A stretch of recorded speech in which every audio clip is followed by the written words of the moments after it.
I'm a pretty resilient person. I'm pretty tough. I'm very independent. But for me, being here, the language I think was the hardest. It has been the hardest barrier for me to Yeah. cross.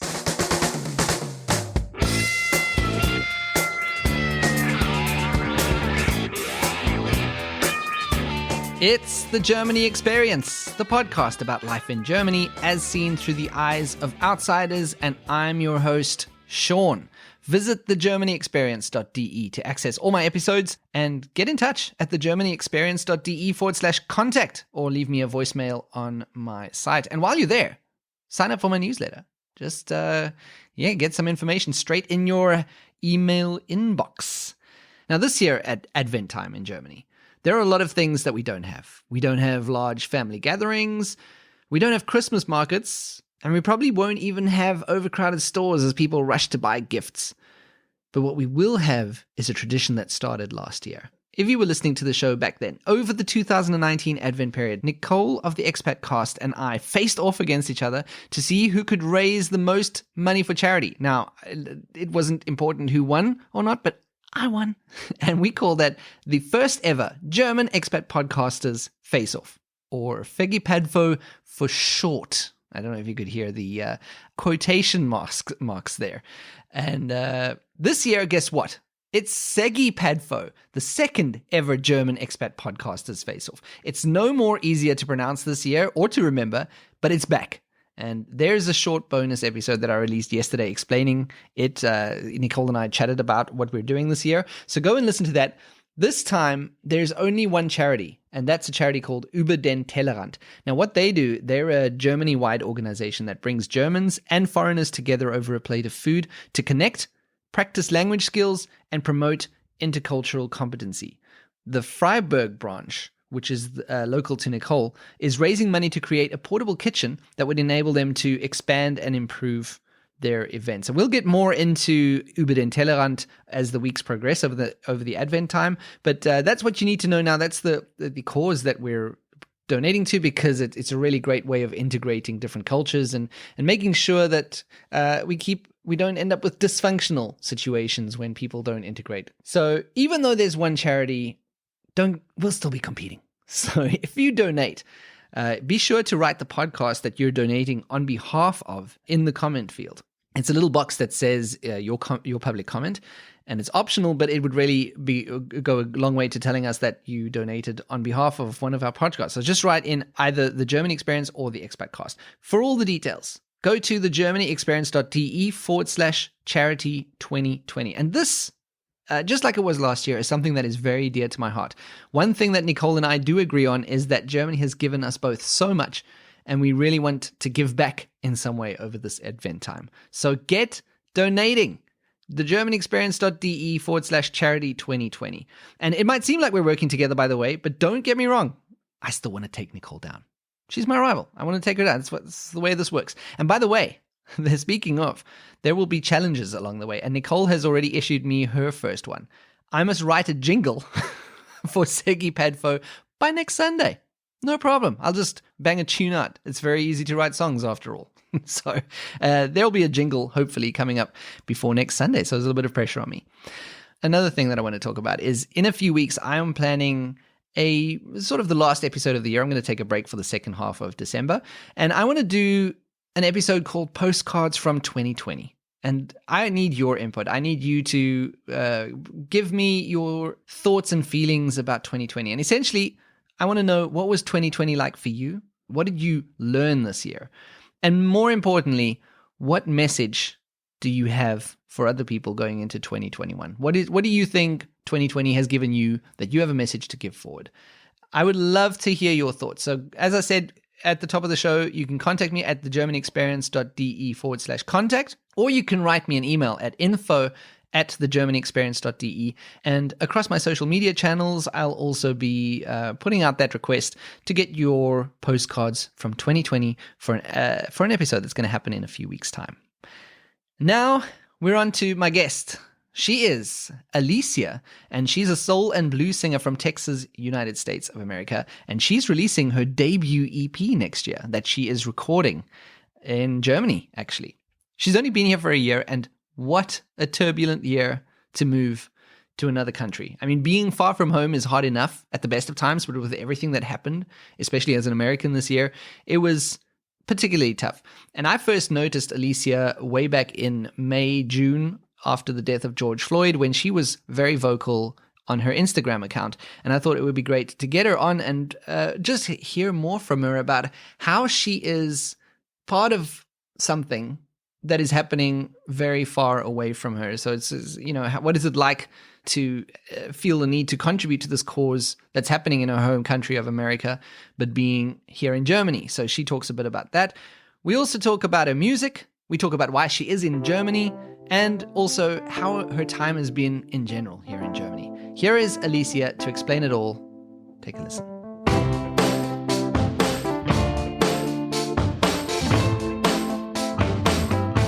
And you're a soul, blues, and pop singer living in Germany.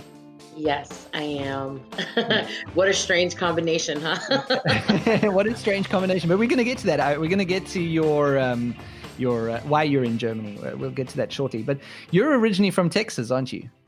Yes. So actually, I grew up in Louisiana, but I was living in Texas before I moved here for the last 5 years. And I actually was born in Texas, but Mm-hmm. yeah, I went to school and everything in Louisiana. I was raised in Louisiana.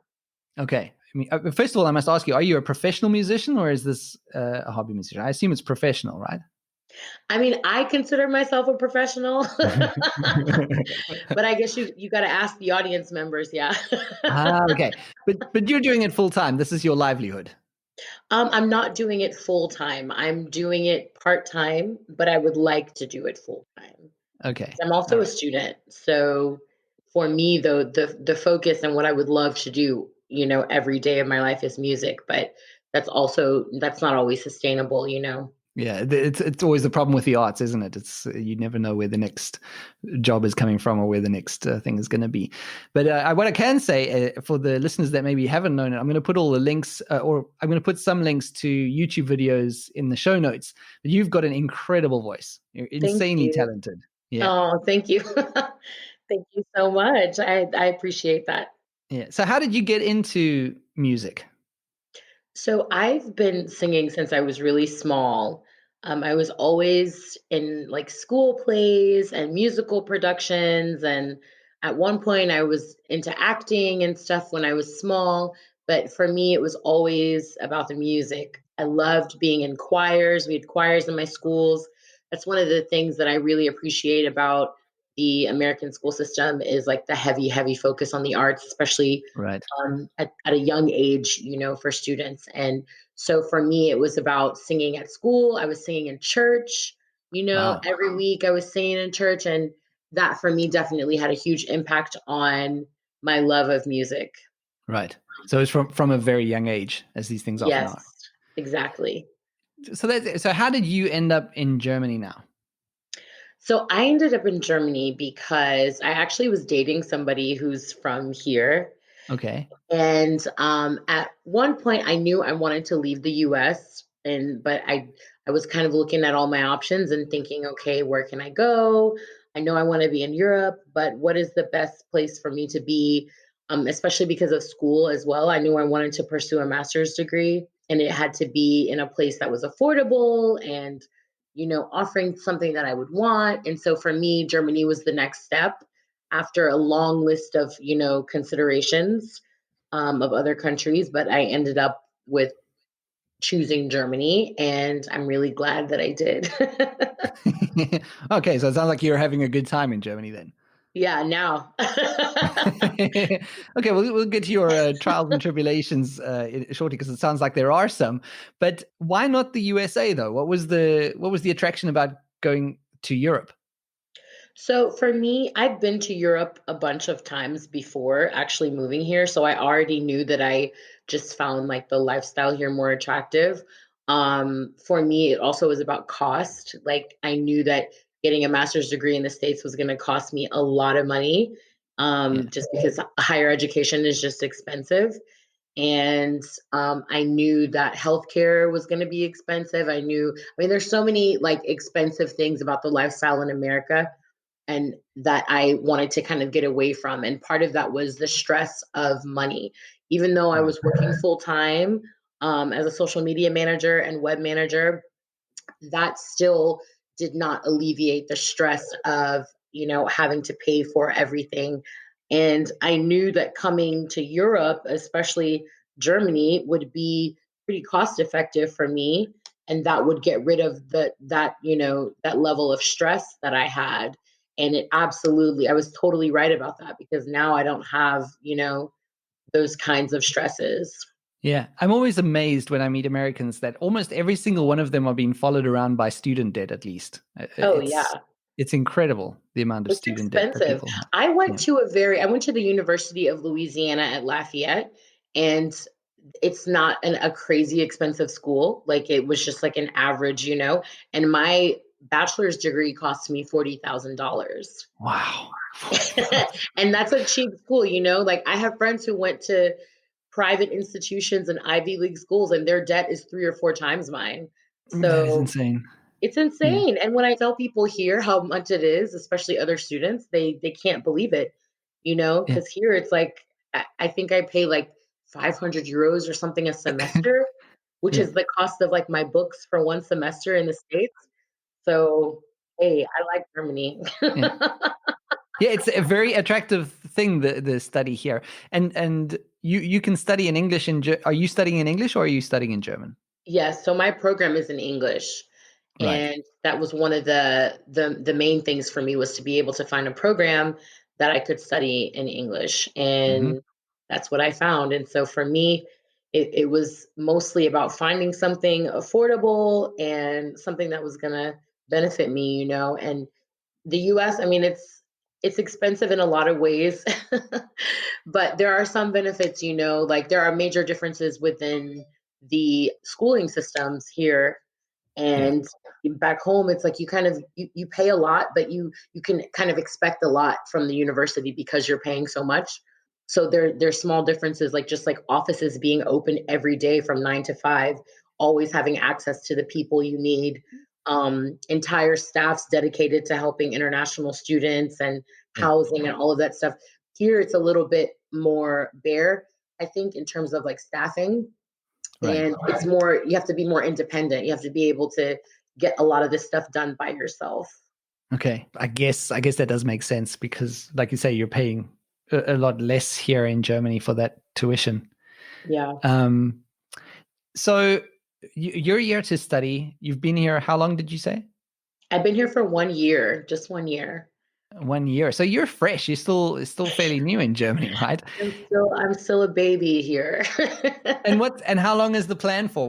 How long are you planning to stay for? So I don't want to leave. I am convinced now that I want to stay. Really? After a year? Yeah, Because I feel like it can go either way after a year. So people might be after a year hitting that stage where they're thinking, this is not as great as I thought it was in the first few months. And now maybe mm, they're thinking of heading home. But for you, it's the opposite. no, yeah, I absolutely love it here. And considering the state of what's going on in America, I'm not exactly rushing to get back. I can Yeah. always visit, and I have visited once since I've moved here, but I don't have any plans of moving back anytime soon. Okay. So you could see yourself being here for a while. Yes, absolutely. I could see myself living here forever, probably. Really? How long is the degree? It's 2 years. Okay. Yeah. So yeah, it's very interesting that that you're seeing it that way. So how in this year that you have been here, how has it been for you with regards to integrating to Germany? It sounds like it's been great from what you're saying. Well, it's great now, but in the beginning, it was not easy. And I Hmm. think for me, the biggest thing was the language barrier. I'm a pretty resilient person. I'm pretty tough. I'm very independent. But for me, being here, the language I think was the hardest. It has been the hardest barrier for me to Yeah. cross, Yeah. and because it kind of makes you feel helpless, like when you don't speak. And like I can understand some, but I'm still learning. And I speak like 3 other languages, so adding this one to the docket was not easy. And Yeah. like I said, I'm still learning, and so Aside from the language, I think there were some cultural things too that I definitely experienced that made it a little bit harder. But the beginning was not easy, and I think no matter where you move, you're going to have some trials and tribulations. You're Mm. going to have some hurdles to jump over. And I was expecting that. I didn't think I was going to come here and it was just going to be a breeze. But Yeah. I also didn't expect it to be as hard as it was in the beginning. And let's say like the first 6 months were really difficult. And you mentioned the language barrier. What else was it about that time that makes it difficult? I think being so far away from home and being away from everyone, Hmm. um, I'm very family oriented and I'm very like, social, and I love my friends and my family back home. And for me, that was one of the hardest parts, is being away. I'd never been homesick before, and I've traveled all over the world. I've been out of the country for extended periods of time, but I'd never been like living outside of the US, for this long. And so for me, I was actually homesick, and that's never happened to me before. Never. So being away from everyone and thinking, wow, I don't really know anyone in this country. I know like two people here. And that for me was a bit daunting. And also just there were some cultural things. Like I feel like Americans are much more, oh gosh, I don't want to offend anyone when I say this, but Americans are just more friendly in general to strangers. I think that is something that has been covered quite a bit on this podcast. You're Okay. not the first, so it is fine. Americans are super friendly and just more talkative and more open, I think, in the beginning, even if they don't know you. And that's one thing that was hard for me, was kind of feeling like an outsider, and people not really interacting with me, or if they did, it maybe wasn't so positive. And so that was Yeah. hard because you feel like an outsider. Yeah. Yeah, it's a common theme for people coming to Germany. But you said that you moved past that after the first few months. What do you think it was was it something that got better in you? Did you understand the Germans better? What started making things get a little better? Yeah, I had to do some learning, about what the things that are just culturally acceptable here and how things are run here. I Yeah. think for me, it started when I kind of started getting more involved in school and with other expats and kind of like talking to them about their experiences. And then also becoming friends with more German people, because then I could kind of see and figure out like the social stuff, that maybe I wouldn't have known otherwise. So, and I also started getting involved in my own hobbies like music and things that made me happy. I had to realize, that those things would kind of get me through. And I knew that some of this would just take time. I think it just takes time to settle, like let the dust settle. When you first move here, you're doing so much to get settled. You have to get a phone, you have to get a bank account, you have to like, there's a million things you have to do, right? Yeah. School stuff, paperwork, immigration. It's like you don't ever, your wheels are just constantly turning. And it takes a while for you to finally be able to just exhale. When I finally got my my residence permit, like all with all the visa stuff, that's when I could finally like take a break, because Right. before it was like, I'm freaking out. I'm freaking out about getting my mail and making sure I'm not missing appointments, and finding a place to live. I mean, it's a lot. Yeah. And Yeah. once the dust finally settles, then you can say, okay, let me kind of absorb this moment and figure out my new environment here. But it Yeah. definitely took me some time, and also making friends here, that was really important. Yeah. And how did you make friends? Because you mentioned that you started making friends with some Germans, you had some expat friends. How did you make friends? Was it all at university, or have you made friends in other avenues? And I think people would be interested to know how. So in the beginning, it was mostly university students, because we're all Okay. kind of going through this, experience together. We have classes together, and that was the easiest way Hmm. to make friends. And then I started kind of branching out a little bit and going off on my own. I would go to protests, like whenever all of the Black Lives Matter stuff started happening. I would just go to things on my own, really. But that's just I'm the type of person who can do that. Like not everybody is comfortable going places alone and doing things alone. I know that can be hard for some people, but for me, it's not. Like, I will Yeah. go to movies by myself. I will go to a restaurant by myself. I do not mind at all. Yeah. It's a great experience. It's one of the things that I love. I used to go to the cinema all the time on my own because Mhm. you just go and see whatever movie you want. You don't have to talk about what you're going to eat beforehand, what movie you're going to Exactly. watch. You just walk in and watch whatever you do, and it's a great experience. So I'm a big advocate for doing things on your own as well. I think Yes. it's a good point. Yes. And so that's what I did. And most of my like musician friends that I have now, I've met in the last, let's say, 4 months. Hmm. And that was because I went to an event and I met a musician there, and I did a show with her. I sang background, and then I ended up meeting all of these people, musicians, and I think that's been definitely that's given me a huge inspiration, I think, to be happy here and to be working on like music and everything. I think it's really important to connect with people who do the things that you love to do as well. Yeah. As an expat, if you're no matter what you're into, there's always going to be a group or somebody else that's into that same thing. And that you can really make good, genuine friends like that by just, participating in activities that you love, because you're going to meet like-minded people. I love that. I love that. I had a guest who said something similar in an early episode of the podcast.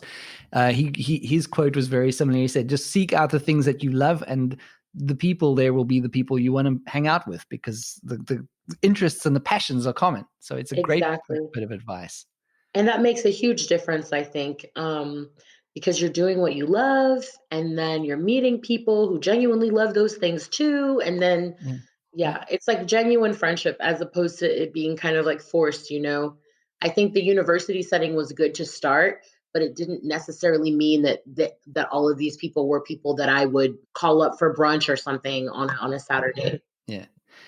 While you were talking, I also realized because you said you've been here for a year, and then you also mentioned some of the things that happened with Black Lives Matters. A lot has happened in a year. You chose a really eventful year to move to another To country. move. I know. And you know what? I didn't know. Sometimes I ask myself, like, how did this happen? How is all of this happening while I'm not home? Yeah. It's just crazy. And I moved here in September, at the end of September 2019.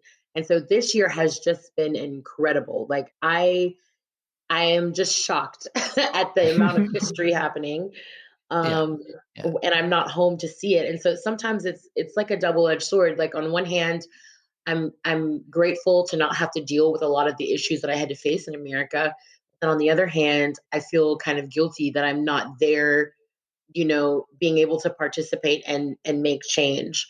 And so, yeah, that hasn't been easy. And then to be also in a country where you don't necessarily have like the community and the support around you that you would have back home, that's also hard because you see people going through this. And I mean, I was on the phone with my friends almost every day, when all of these protests started, just Yeah. asking questions and, how are you feeling? What's going on there? What's happening? Because I'm seeing this from a different lens now that I'm outside of the States. Yeah. Yeah. How has it changed your viewpoint? Well, on which topic? Black Lives Matter? Yeah. I think for me, it made me kind of realize how big of an impact the US has on the world. I didn't necessarily see that or understand that when I was living there, that people kind of look to America for, as an example for a lot of things. And it's not a perfect country. No country is perfect, but we have a lot of work to do. And some of the things that I experienced in America, I thought were like normal. I realized when I moved out of the States, like, no, this is not normal. Like, police brutality is not normal. Like, that's Yeah. not something that we should be accepting at all. Even my interactions with police here, my friends that have all like lived here and grown up here are very laid back and have no, qualms about the police. But for me, my experience has been different. If I see a police officer or something, I might tense up, or I might say, hey, you guys, like, there's a police officer or whatever, even if they're just coming to say we're being too loud. Yeah. Musicians are always making noise. If they're coming to say, oh, you're being too loud or whatever, I'm very, that makes me nervous. And Yeah. but then I realize, like, and the police here are nice. Like, some of them are really nice, and they show up with a smile and they're like, can you just turn it down? Or, Yeah. they're so kind here. And I'm like, what is going on? What is this? Right. And it's not to say that all the police back home are bad. It's not that at all. Like, I have friends that are police officers and work in law enforcement, and they're good people. But Yeah. just the interaction and the stress of police interaction in America, that's something that has affected me. And even here, I realized, like, okay, you don't have to be scared. You don't have to be worried.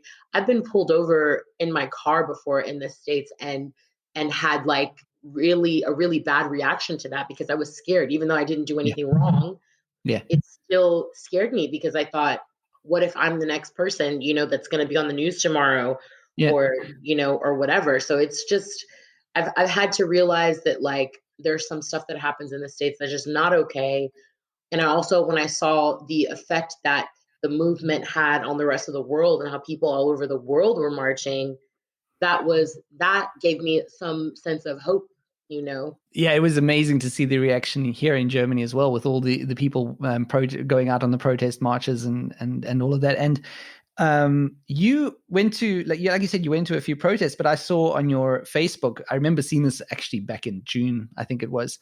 You're based in Hannover, and I think it was in Hannover that you went to this protest, and you gave a speech in front of what I think was 15,000 people, right? And it was Yeah. a fiery speech. I'll tell you, it gave me goosebumps when I was watching it. I was like, oh, Oh, wow. that was really, really inspirational. It was really moving speech that you gave, and I'll also put a link to that in the show notes. I had to say something. I think for me, being away from home at that time was really difficult.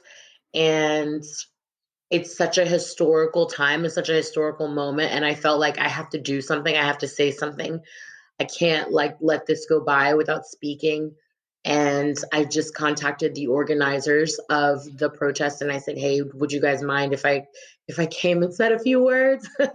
Yeah. And I wrote this speech the day before, and I got up there and I saw how many people there were, and it scared me. And I it mean, scared me. 15,000 is a lot. It's a lot of people, but I try to speak from my heart and just speak on, things that so many of us are feeling in this community. And actually, a guy ended up jumping on stage during my I speech. saw that. I wanted to actually I wanted to ask you about that. What that was? Was he a German or? I think he was. I don't know. He was speaking in German, and I didn't understand anything he was saying, but I think there was something wrong with him, because he was kind of, like, slurring his speech and stuff. Like, he could have, like, we don't know what was wrong with him. But in Right. that moment, I felt really unsafe. I thought, wow, like, they don't even have anyone, keeping people from jumping on the stage. I'm like, he could have had a weapon. Like, it could have been Yeah. anything. He Yeah. jumped on the stage, and then, like, a mob of people like took him off the stage. Oh my God. But that's They took terrifying. Oh, it was absolutely terrifying. But I continued my speech. And when I got off of the stage, I actually had to go give a statement to the police. Like, they pulled me aside, and Okay. I had to, like, write stuff down and talk to them about what happened. And the guy, they had him, like, detained and, like, in the back by the police van and everything. And he wouldn't even Yeah. look at me. He was like, I guess he was embarrassed. I don't know. Yeah. But yeah, that was a really weird moment. Yeah. Strange. You and you barely, I think you said straight after, when obviously when it was all over and he went away, you said, are we going to let that stop us? You didn't skip a beat. You just went straight back into it, and it was Oh, very cool. yeah. My mom Yeah. raised a fighter. That's me. Yeah, that is obvious. That is very clear. You said I think on the next day on Facebook you had another post that said that that day had changed you in so many ways. I think it was that day you were referring to. Yeah. What were the changes that day brought for you? I think I would say that it made me realize, like, how many people are in support of this, movement and how many people are in support of peace and equality. And I think sometimes we can be in a bubble. And also, this was the first time in that I'd been in Germany that I'd seen so many Black and brown people. I'd never Okay. seen that. And since I moved here, I've always felt a little bit like out of place and a little bit like there's no like community here. Yeah. And because in the States, especially like in Houston and in Louisiana, you have really like large communities of people of color, and you never feel alone. It's kind of like there's always someone there and there's always communities. And here I never saw that. I literally never saw it. I would see like Black and brown people, one or two every now and then, but to be there and see that huge crowd of people, and not just Black and brown people, but also white people all together. I mean, it gave me a lot of hope, and it gave me a sense of strength, and that I wasn't by myself. I didn't know anyone at that protest, and I left that protest with 3 or 4 people as friends that I met, and that I've seen since then. Yeah. And that was a very important day. I mean, we laughed at the protest, we cried at the protest. It was a very emotional day where Yeah. people were just pouring out their emotions, and there were so many speeches and so many people talking, and I got to hear about the Black experience in Germany. And that's something Mhm. that I never heard. And I thought, wow, like this experience sounds very similar to my experience in America. That's interesting because that's something that I was wondering at that time as well when all of this was going on. It got me to thinking, what is the situation in Germany? I mean, like you were saying, maybe police brutality isn't that much of a problem, but maybe there's still prejudices. What would you think in Germany the problems are? I think police brutality is an issue here. Oh, I've seen a lot of stuff online and have heard experiences from people that I know who've been beaten by police here. okay. And I mean, it might not be as much on the forefront like it is in America. In America right now, this is like very sensationalized. So, any little bit of that gets a lot of attention Right. in the media and everything. And here, I mean, Germany's a much smaller country. So I feel like the issues are not amplified as highly. There's definitely systemic racism here. There's definitely prejudices. And I think that people kind of looked to what was going on in the States when all of this, the movement started really like catching steam. I think that people were inspired by that to finally speak up and talk about some of the things that they were dealing with, because people don't always speak up. They Yeah. don't. So I think that police brutality is an issue. I think that systemic racism is an issue. I think that prejudice is an issue. I think that there are issues here with especially with foreigners. I've heard a lot of expat and refugees. I mean, an expat and refugee, I guess it's the same thing. I don't know. We could get into that too, because people have asked me, what's the difference? And I'm like, to be honest, I don't really know. But Yeah. I think that there are issues here too with like refugees and people like having to kind of assimilate into this culture and being treated poorly because they're not doing a good Yeah. enough job, you know. But that's also an issue in America as well. We don't embrace immigrants as much as we should. Yeah. Speaking of 2020, there was also a small other matter that happened this year in terms of the coronavirus. How did that affect your whole psychological well-being? Oh my goodness. It's a lot for a year. I mean, it's a lot. It's a lot. This year has been crazy. Yeah. Um, I spent a lot of time alone, and at first I really enjoyed it, and because I like being alone. Hmm. But then after a certain point in time, I started to get really worried about my family in America. I Yeah. knew that I was safe here. I knew that Germany was taking things very seriously Yeah. and that my safety would not be compromised. But I was very worried about what was happening in America because it just seemed like nobody was taking it seriously. And it starts with leadership. Leadership was not taking it seriously. Yeah. Therefore, everyone else wasn't taking it seriously. I just could not believe what I was seeing. I'm like, do people really think that this is a hoax or that this is a Yeah. joke? And we were in lockdown, and I still had friends going to parties and like throwing parties and going out and going to bars and clubs, and I'm thinking to myself, do you guys know what's going on in the world? Yeah. Like, Yeah. do you guys understand that the world is in lockdown right now and you guys are still partying it up like the 4th of July, like there's no problems? Yeah. Yeah. Spring break. Oh, yeah, in Florida, everyone was Florida. on the beach. Oh my gosh, it was insane. It was Yeah. insane to watch. Yeah. And I Yeah. thought, this is how people see us. I really could not believe that people had no clue what was going on, and even the lack of correct information, not Mm. believing in the science, not believing in what all of these leaders are telling you. I mean, Yeah. I could not believe that the president of the United States of America refused to acknowledge the impact and the severity of this pandemic. Yeah. I, I, Yeah. I just I couldn't believe it. I still can't believe it. And I think that is what you described is what a lot of Americans that I've spoken to feel as well, that they feel a combination of feeling safe here in Germany or safer here in Germany, but also worrying about families and just a sense of horror at what's happening in general.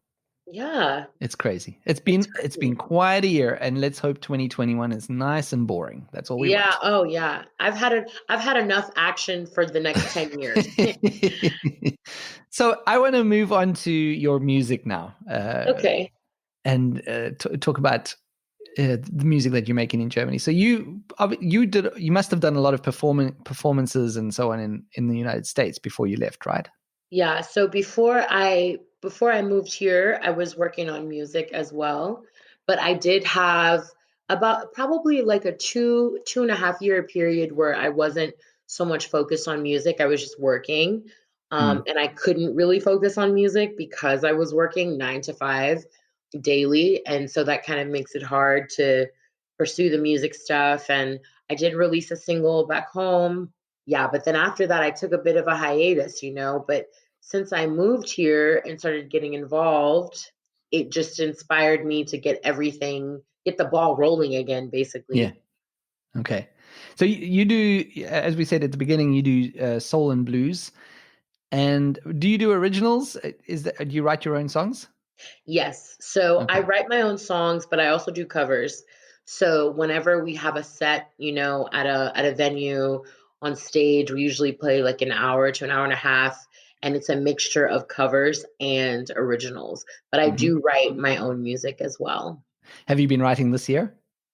Yes, I have been writing this year. I'm looking forward to hearing those songs because I think there's going to be a lot of interesting experiences and insights coming into those songs. Oh, absolutely. Absolutely. Because how could you not write about this year? It's like Yeah. this is the year to write. And you know what? Yeah. Actually, a lot of musicians I know have been so creative this year, writing and getting in the studio and doing all of that because there was literally nothing else to do, you Yeah. know? Yeah. Especially the part of the year with where Corona kind of like took hold. I Yeah. think a lot of people, because everything was canceled, like I've had shows get canceled or postponed. And so people are really kind of feeling the burn from that. And I think the best way to stay busy is to stay creative. Yeah. I think we're going to hear a lot of amazing art, and not just music, but all kinds of art, visual, movies, books. I think there's a lot of stories that are going to come out of this period, which is at least one Absolutely. positive thing. Like that's where the best art comes from, right? The darkness. Yes. I Yeah. always say that I can't write songs unless I'm sad. Like Yeah. even my happy songs I wrote when I was sad. So I Okay. feel like I have to be in that state of mind in order to write. Because the best stuff comes from when you're actually inspired by what's going on in your life. Yeah. And I saw some videos of you performing, and you've got a band that you were performing with. Those are all people that you met here in Germany and formed a band with. That's amazing. Yes, all of them are musicians here. The music scene in Hanover is really, really good. There are Really? some, yes, yes, there are some great musicians. And I'm like, what are you guys doing? Like, where have you been hiding? Where have you been hiding? Because my experience here playing with musicians has been unlike anything I've ever experienced, even back home. Really? Yes, I didn't get really the support back home. I didn't get like the loyalty that I have here. And there's just something about, and I don't know if it's just like in Germany, people are just really super loyal and helpful and, supportive. Back home, it's people are a bit more competitive in the music business.